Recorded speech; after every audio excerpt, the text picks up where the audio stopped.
My name's Michelle Underwood, and I'm the Coast Guard's SAPR Program Manager, and I'm inviting you to a storyteller session. When somebody shares their story, it's a form of narrative therapy. When we work with victims that have been traumatized, any form of trauma, it's initially difficult to revisit the trauma, and so trauma victims usually start with what we call their G version of the story. It's the safest version to tell yourself. Then that story oftentimes will grow into the PG version of the story, PG-13 version of the story, and sometimes the R and the X-rated version of the story. Be mindful that the content that you're going to hear today from our storyteller is graphic in nature, and it's a real lived experience. Should you decide that you would like to explore narrating your story, there's a host of helping professionals in the Coast Guard that can do that with you. Should you decide that you would like to share your story with a helping professional in the Coast Guard, remember, any one of the helping professionals can maintain your confidentiality and get you the help that you need so that you can stay viable in your relationships and viable in your job. Without further ado, I welcome you to Storytellers. All right. My name is Chief Warrant Officer Julian Bell. I've been in the Coast Guard for 21 years. I'm currently stationed at Marine Safety Detachment Santa Barbara, and I'm a survivor of military sexual assault. I first joined the Coast Guard in 2003. I enlisted, went to Cape May, and I was assigned to the Coast Guard Cutter Chase, which was stationed homeported in San Diego, California at the time, on the Navy base. So when I was assigned to the Coast Guard Cutter Chase out of boot camp, so 378 in San Diego, California, on the Navy base, I quickly realized that the environment was different than what I was taught in boot camp. It was a very toxic environment. It was a very hard working environment. The expectation was work hard, play hard. There was a lot of drinking. There was a lot of inappropriate relationships on board that cutter. And it was kind of a breeding ground for what was going to happen to me.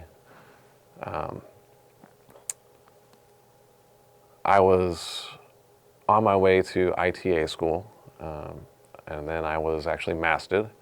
I lost my orders to A school, and I was stuck on the boat for another 6 months at least, and it turned out to be closer to another year. And what I did not realize at the time is when you're put on, when you're masted as a non-rate and for an alcohol incident, you're put on notice. If you mess up again within a 6-month period, you're processed for discharge. I knew that, everyone knew that.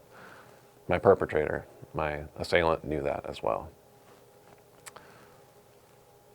In San Diego at that time, the Coast Guard Cutter Chase and the Coast Guard Cutter Hamilton shared the barracks building with the Navy. It was a 12-story building. The first 11 floors were all Navy. The 12th floor was shared by, again, with the Chase and the Hamilton. A shipmate of mine, another non-rate, asked me if I wanted to go have some drinks with him and some friends, which was very common. Everyone drank in the barracks, and I didn't think anything of it.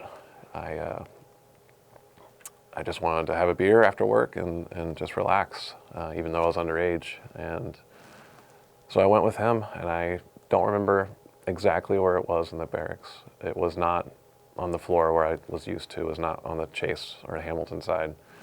We went to a different area in the barracks, and I met him. He took me to meet his two friends. They were Navy sailors. I can't remember their names. I can't remember where they worked. All I do remember is that they offered me a drink as soon as I met them. And we're standing in the hallway in the barracks, and they gave me a blue cup with some beer in it, with some Bud Light. And I took a few sips, and they're talking to me. And before I knew it, everything around me became very blurry. I lost focus, and I started to fall. I started to fall back. And one of them grabbed the cup from my hand. The other person grabbed my shoulders from behind and said, "Here we go." And they kicked open a door behind them into an empty barracks room and put me onto a bed. A lot of the details of that particular event are very hazy to me, even to this day. And This is 20 years ago now, in 2004, and I can't recall a lot, but I do remember certain things. I do remember trying to speak, and I couldn't. My tongue felt like rubber. I remember I couldn't fight back, and I couldn't do anything. I couldn't say anything.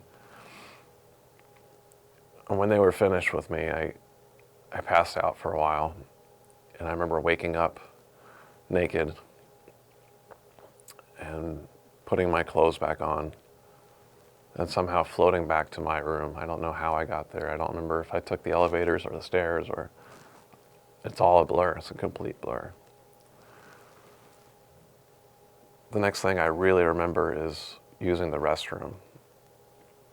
And when I sat down and used the toilet and I went to wipe, there was a lot of blood. And when I put that tissue in the toilet, I flushed it. And that's exactly what my mind did with that incident. It flushed it. Because as I'd mentioned earlier, the environment at the time, there was no one I could talk to. We didn't have SAPR programs. We didn't have victim advocates. I didn't trust my chain of command at all. I'd seen other people, again, ostracized and discharged for minor violations. And as I said, there was a lot of inappropriate relationships and alcohol abuse, and it was just a very prevalent lifestyle on the cutter. I didn't have anyone I could trust, and I couldn't comprehend what had happened to me. I couldn't believe what had happened to me. So when I flushed the blood, I flushed the memory. I flushed the event completely from my existence. It did not happen. And I went on that way for quite some time. I just went back to work, and I stayed on the cutter for a while until I went to my A school. But then I started drinking heavily, very heavily. And I just continued that way for quite some time. And I went from the cutter, and I went to Maine out of A school, went to Portland, Maine. I was a third class, and I was in a new position, and I was away from the ship. But my problems still persisted. I was drinking, and I was having physical issues that I couldn't comprehend. I started to have severe hemorrhoids, and I was bleeding a lot, and it was embarrassing, and I would just hide it. And eventually I get stationed in Alameda. About 2 years later, I make second class very quick, and I go to Alameda. And it gets to a point where I see a doctor about the hemorrhoids, and I finally get referred out to a specialist, a civilian specialist, who has to do a hemorrhoidectomy in Oakland. And one of the things the doctor told me after the surgery, they did a pathology on the hemorrhoids. He said they found something else as well. And he told me in the follow-on visit after the surgery, about 2 weeks, he said, we also found genital warts with your hemorrhoids. And this was about 2008 when that happened, 4 years after my assault. And I almost said something then, but I couldn't. The doctor accused me. He actually asked me how many men had I slept with. And I said, I've never done that. I don't know what you mean. There must be some other way.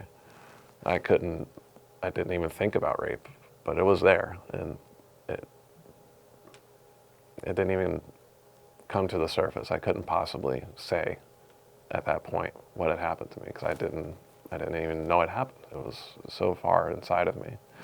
In the way he accused me of being something I wasn't, and put shame on me. And so after that incident, I moved on, and I just continued my life. I continued work, and I continued drinking, and I was married. I actually got married, and I was doing great as far as the Coast Guard was concerned. I was in San Francisco. I made first class in another 2 years. So I made first class within 6 years of being in the service, and then I get stationed in Michigan, and I made chief there in 2 years, and I had a son, and I was doing great.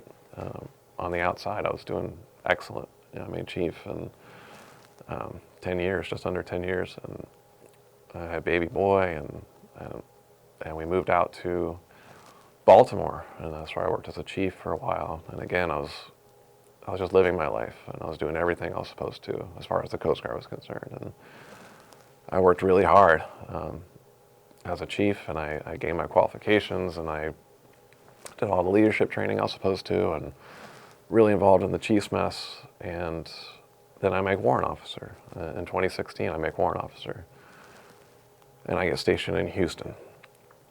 And part of, as many of our audience I'm sure knows, when you make warrant officer, you're expected to go to Chief Warrant Officer Professional Development course in New London at the Academy. So shortly after making warrant, that's where I went. It's a 2-week course, and I wasn't expecting too much. I was just, again, doing what I had to do, and take whatever leadership things I could glean from this course and carry on with my job in Houston, where I'd newly reported. And part of this course was a full day, 1 8-hour day dedicated to SAPR. And the SARC, Shannon Norenberg at the Academy, was teaching this class. I was not enthused about sitting through SAPR for 8 hours. We'd had training after training after training at that time. So I just went to the class that morning and sat there and was listening to Shannon speak. And something about what she was saying resonated with me. It struck me to my core. And through that day, and we're going for lunch, and something inside of me was starting to come out. I couldn't identify it, but something inside of me was ready to come out. So when the class was over, I spoke to Shannon in private, and I said, do you have some time to talk one-on-one? She said, of course I do. And we went to a separate conference room at the Academy, and she sat down at a table with me and said, so what is it, Mr. Bell? What can I do for you? And I said, when I was a non-rape, I was raped. And that's when my world fell apart. I was physically raped in 2004 by my shipmate and the 2 Navy sailors. But my timeline really started in 2016 when I told Shannon that I was assaulted. That's when it happened to me. That's when I finally spoke what happened to me. It happened to me in that room. And I went through all the emotions, and I went through severe confusion and depression, and I was so scared. And I first made it a restricted report. So again, I just sat through training, so I knew the reporting requirements and what they meant, and I wasn't ready for my command to know. I wasn't ready for Coast Guard Medical to know. I just wanted to tell Shannon. Fortunately, I think it's fortunately now, but there was still another week in the class, so I had a few days to think about it. And I went back to Shannon after many sleepless nights, and I said, I'm ready to make it an unrestricted report. I want to get this out of me. I need to start working on this because it's going to kill me. I knew that I had to do something. I needed help, but I didn't know what that help would look like. I just knew that now that it's on my conscience and now that it's in my psyche, I need to process all this stuff. So I made the unrestricted report, and all the notifications happened. My command in Houston was notified. Coast Guard Medical was notified. CGIS was notified. I was assigned an SVC, which is a Special Victims Counsel. I had my own legal representative. And the first rounds of interviews were conducted at the Academy. And even though it had been 12 years since the incident happened, going through that interview process was the most painful thing of my life. I was terrified to tell them the details that I was just now starting to realize. It was like it happened to me again. It happened to me in that conference room, and the things I was telling were so fresh. My body was actually going through recovery from the rape. I couldn't take a shower without dry heaving. I couldn't touch certain parts of my body without convulsing. That's how fresh it was in my body and in my mind. So when I went to speak with Segis, my entire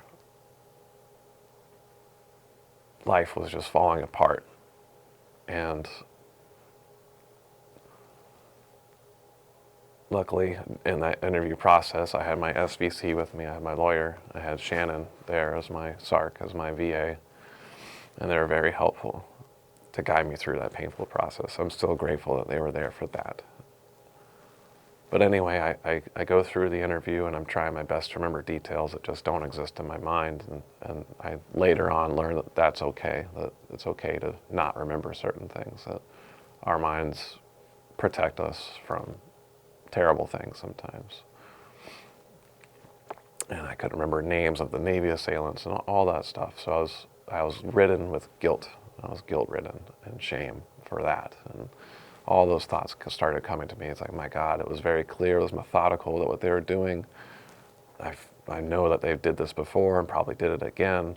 How many people were assaulted because I remained silent? And I was extremely ashamed of that.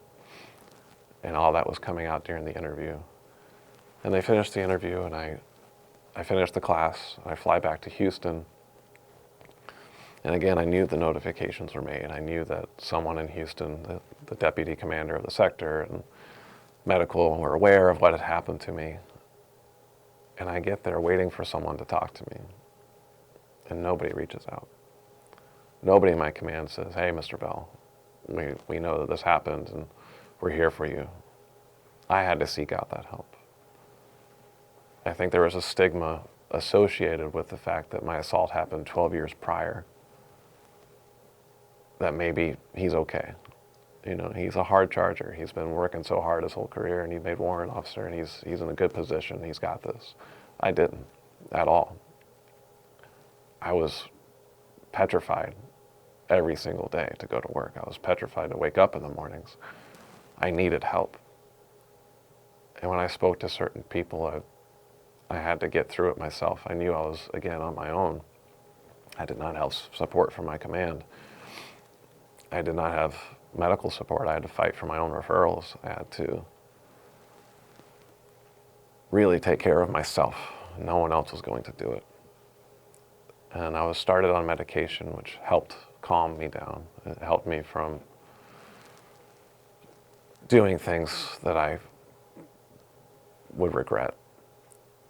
And that's another piece, that was another barrier to my reporting, I think, was the fear of being discharged from the service for asking for help.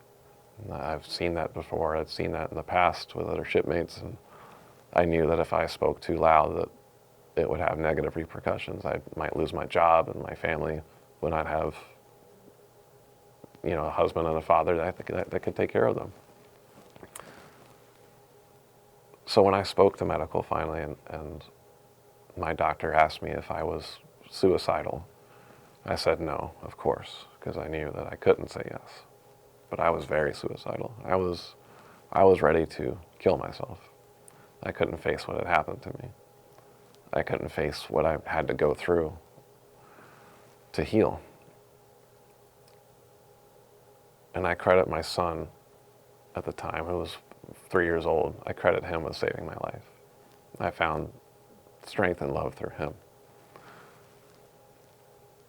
And I pushed on. The investigation was underway, and I knew that it was pretty much a cold case. There's no physical evidence. It was my word against his, and the other two people I didn't know, so I couldn't find out who they were to interview them or to track them down. So he just worked through that process with me and my SVC as well. And I understood that it probably wouldn't go anywhere. But they did interview the Coast Guard assailant, and he denied everything. So it was my word against his.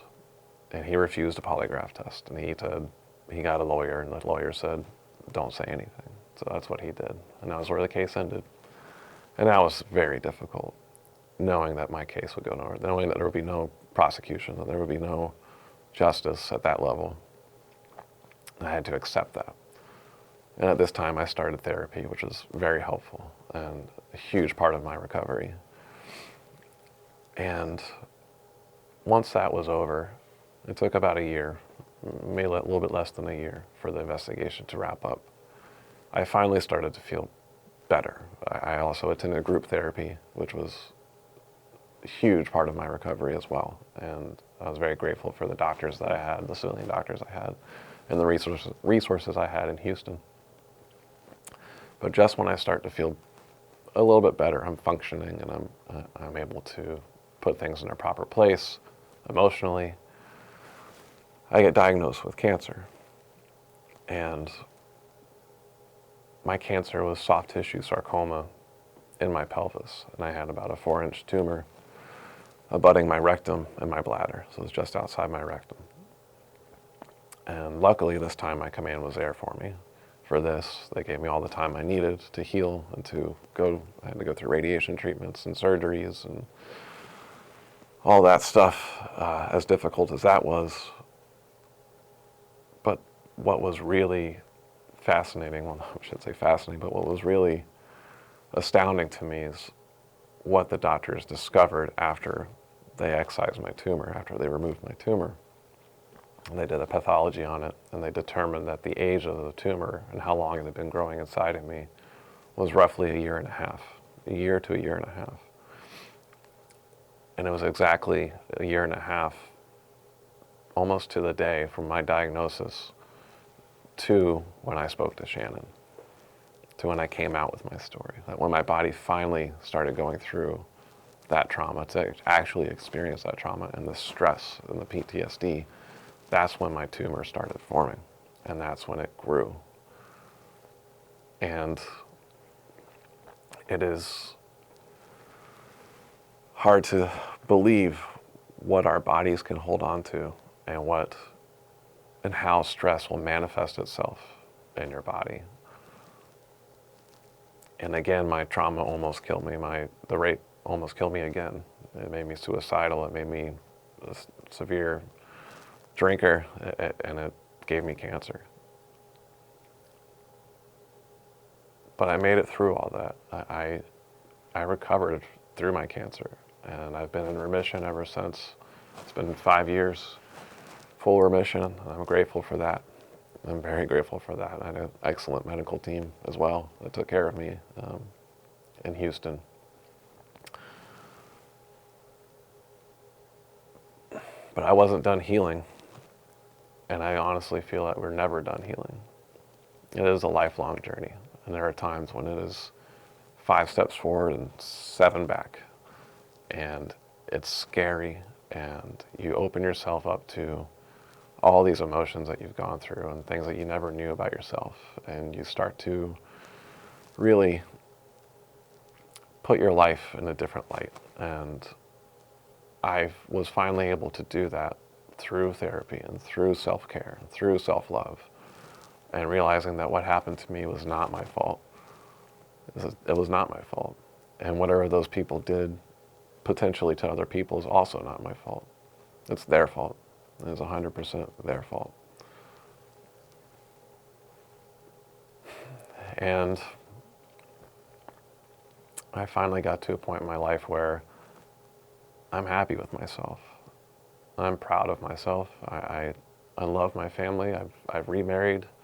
I have a son and a stepson now. And I love my life, and I'm happy to be living, and I'm happy to be able to share this story and to hopefully let people know that it's okay to report, and it's okay to heal at your own pace. It's okay to live your life past your trauma. It's okay to put things in their proper place, to understand that the past can't harm you anymore, that it's okay to live your life.